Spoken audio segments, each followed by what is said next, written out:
Olá, tudo bem? Estamos começando mais um vídeo e eu gostaria que, se você não for inscrito, se inscreva. E se por acaso você gostar desse conteúdo, você possa compartilhar, ok? Essa semana o vídeo ele é interessante, que ele vem falando sobre graça. E eu acredito que essa palavra você já deve ter ouvido essa semana ou durante esse mês em algum noticiário. É que o presidente da República concedeu um indulto, chamado Indulto da Graça, a um deputado, porque de fato ele cometeu um crime. E o presidente da República achou desproporcional a forma com que ele foi julgado e ele foi condenado. Então a discussão era, de onde surgiu? Existe esse indulto de fato na Constituição brasileira? Qual foi a primeira vez que esse indulto de graça foi concedido na história da humanidade? Algumas pessoas recorreram ao Código de Hammurabi. Outras pessoas resolveram a grandes civilizações do passado.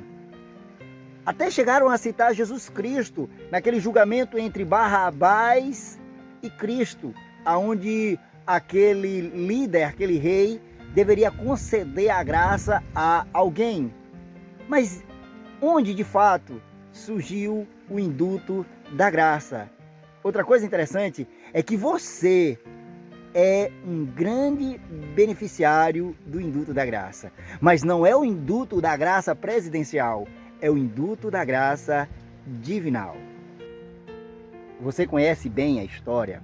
Você sabe que Adão e Eva pecaram por desobedecer a Deus. E a Bíblia diz claramente que se eles comessem da árvore do conhecimento do bem e do mal, certamente eles iriam morrer.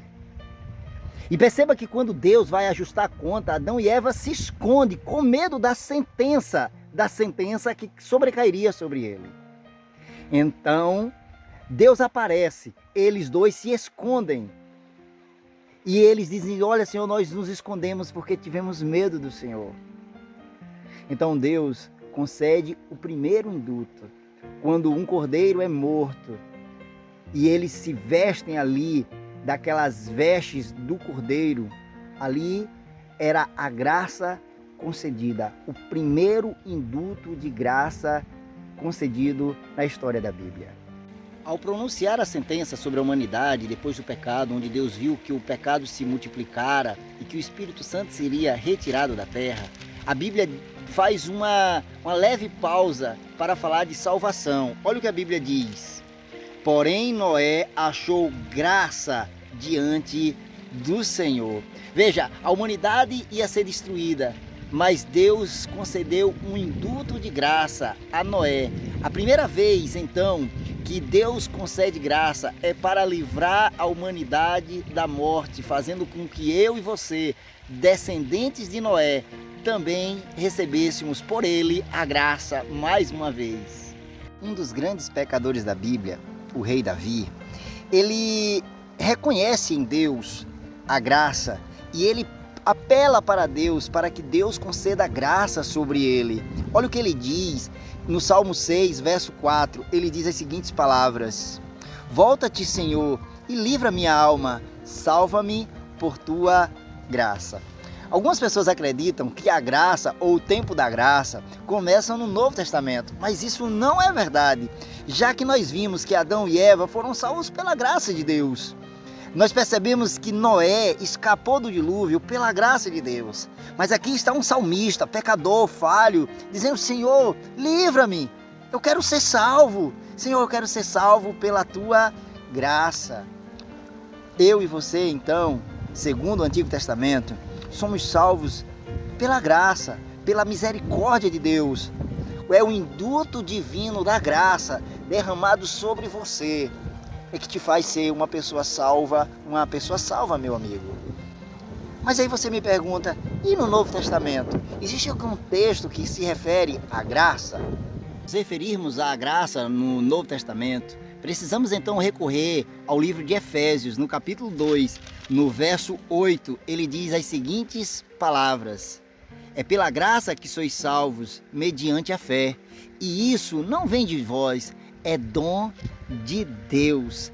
Perceba que a graça é um dom divino para você e é um dom divino para mim. No Antigo e no Novo Testamento, Eu e você somos salvos pela graça de Deus, pela misericórdia de Deus. E não é porque você não tem pecado, e não é porque você não é merecedor do castigo, já porque a Bíblia diz que todos nós compareceremos diante do tribunal de Deus, mas que todos nós pecamos e destituídos estamos da glória e da glória de Deus. Então perceba que só através da graça do Cordeiro, só através de Jesus Cristo, eu e você podemos ser salvos da condenação do pecado. Lembre-se, nós temos de fato um acusador que nos instiga ao pecado, nos seduz ao pecado, além do mais, nos acusa de dia e de noite diante de Deus. Mas também temos um advogado. Filhinhos meus, disse João, vos escrevo essas coisas para que não pequeis. Se todavia você pecar, lembre-se, você tem um advogado que vai apelar para te dar o induto da graça. Eu fico imaginando o que se passou na cabeça do condenado, Daniel Silveira, ao ser condenado pelas pessoas e saber que deveria passar anos e anos na cadeia.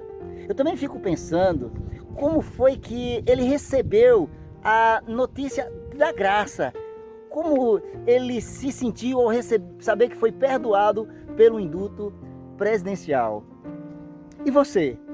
Você que é liberto e salvo por Cristo do julgamento final. Qual é o seu sentimento? Porque você também é salvo pela graça. Deus te abençoe.